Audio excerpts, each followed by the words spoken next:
next speaker is Aaron Newman. And Aaron Newman is a licensed insurance broker for over 30 years. He has an office and a practice in Nazareth, Pennsylvania. And he is also a certified broker for individual and small employer market plans under the Affordable Care Act. So Aaron's going to come up and tell us a few stories about some of his clients that he has helped obtain insurance under the Act, and a few background comments too, I think. Thank you, Aaron.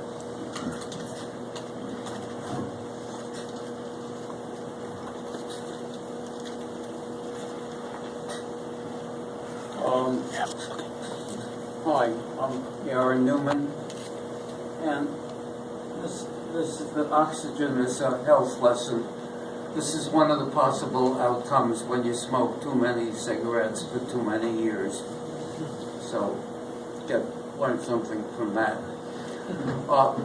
What I'm going to do is I'm going to tell you about 3 people we work with where I think the cases particularly illustrate the affordable aspects of the Affordable Health Care Act. And before I get into the 3 cases, I just want to make sure that everybody understands the way that the government provides help for low-income households. There are basically 2 types of subsidy. One is a premium, and these are dependent on what the anticipated household income is going to be for 2014. The first one is called a premium tax credit. And one of the reasons that they ask you all the income questions on the application is because they're trying to determine what subsidies you're eligible for. Everything is based on the federal poverty level, and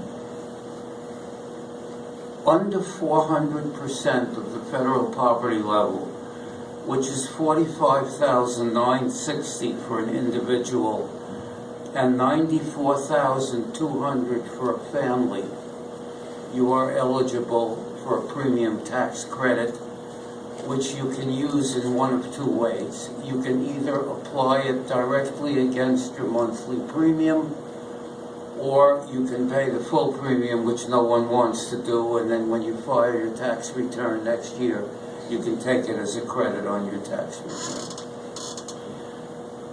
Obviously, the lower your household income, the better the subsidy gets.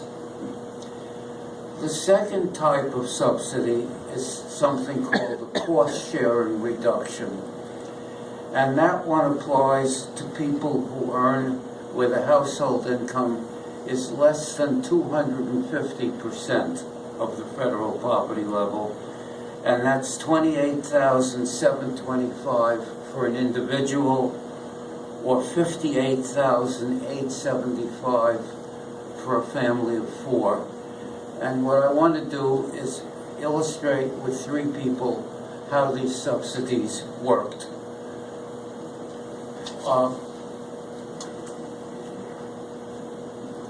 The only thing I can tell you about these people, I should say that before you become certified, one of the requirements is that you have to sign a very comprehensive agreement that you will go to all lengths possible to protect personally identifiable information of anybody you work with, because there is great concern for confidentiality. And so I cannot tell you anything which in any way would let you know who the people are. The only thing I can tell you is that it happens that the 3 of these people all reside in Northampton County, but the same numbers, the same stories will work for Lehigh County and Berks County also. So, 3 stories. First one's a single 53-year-old woman. She owns a retail store in a business that got very badly hit by the current economy. In other words, non-essential items. In 2013, she had a policy. She has a couple of pre-existing conditions, and she had pre-existing condition limitations. The policy had a deductible of $1,000, and her monthly premium was $521. She needed x-rays last year, and she needed blood work. The x-rays cost her $500, and the blood work $300. Okay, so where is she now?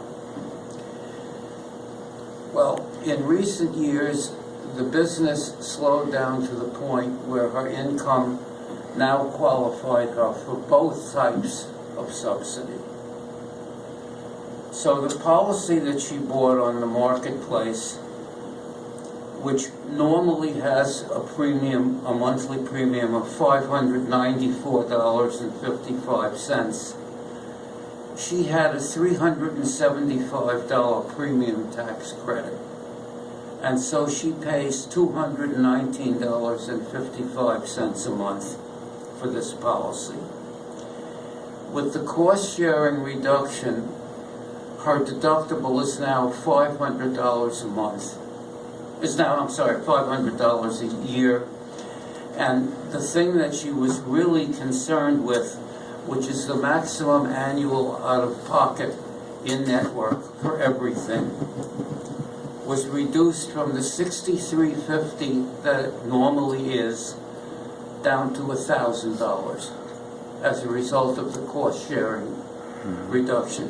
What that does is it lowers the deductible, it lowers the maximum out of pocket, and it lowers office co-payments.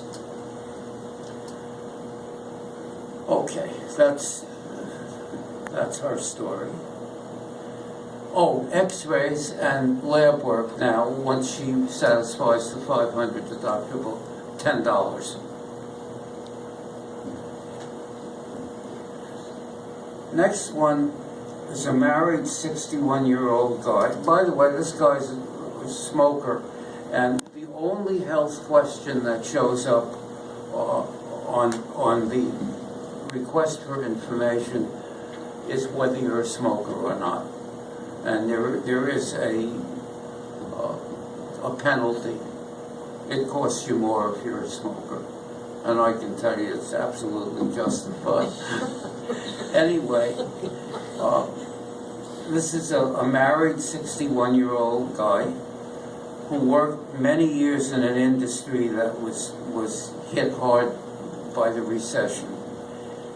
And he had very serious medical problems that prevented him from getting anything worthwhile in the individual market. After he lost his job, he was paying $1,000 a month under COBRA to continue his insurance. And when the COBRA ran out, the only thing he could get was a policy from a company which none of you ever heard of, justifiably. It's a very, very junky, a poorly rated company with a terrible policy. It's an out-of-state company. And he was paying $750 a month for himself and his wife. It had a very high deductible, and what was really worrying him was it had no out-of-pocket maximum, because he knew that there were going to be hospital expenses involved, and I don't have to tell you what hospital expenses can run to. Okay. So his income had now been reduced to the point where he also qualified for both the cost sharing reduction and the premium tax credit. His premium tax credit is $706 a month. So he was able to buy a policy with a maximum annual out-of-pocket of $3,000 for each spouse and a deductible of $1,000 for $147.07, compared to $750, which he was paying for junk, which had no maximum out-of-pocket limit.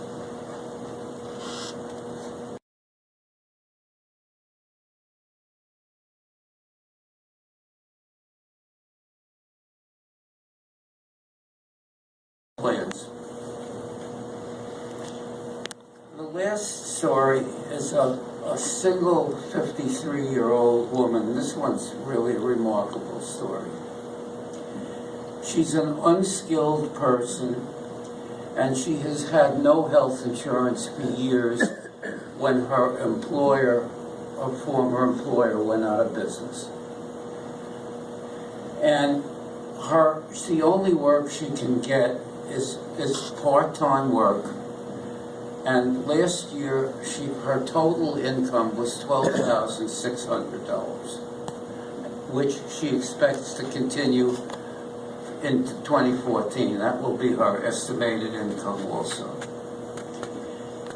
That's very close to the 100% of the federal poverty level, which for a single individual is $11,490. So that means she qualified for virtually the maximum possible subsidies, both the cost sharing reduction and the premium credit. The normal monthly premium for the marketplace plan she bought was $309.63, but she got a $305 premium credit.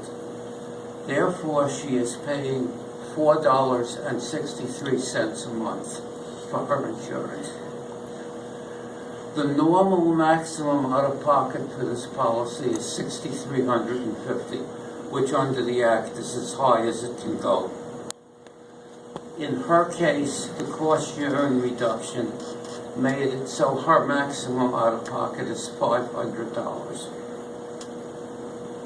And the office co-payment in the plan was $45 for a primary, $90 for a specialist. In her case, it's $5 and $10. So that's what the government has done to make health care affordable for people who truly otherwise could not afford it. It's pretty clear at $12,600 a year, you can't afford to buy insurance.